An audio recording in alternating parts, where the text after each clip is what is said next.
وما تفرق الذين أوتوا الكتاب إلا من بعد ما جاءتهم البينة وما أمروا إلا ليعبدوا الله مخلصين له الدين حنفاء ويقيموا الصلاة ويؤتوا الزكاة وذلك دين القيمة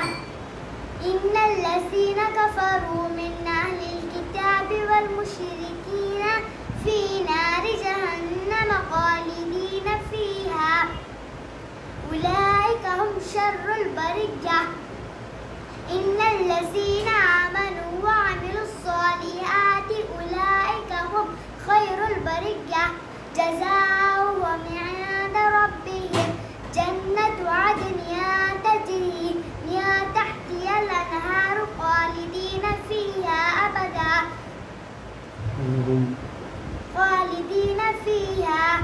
أبدا رضي الله عنه ورضى عنه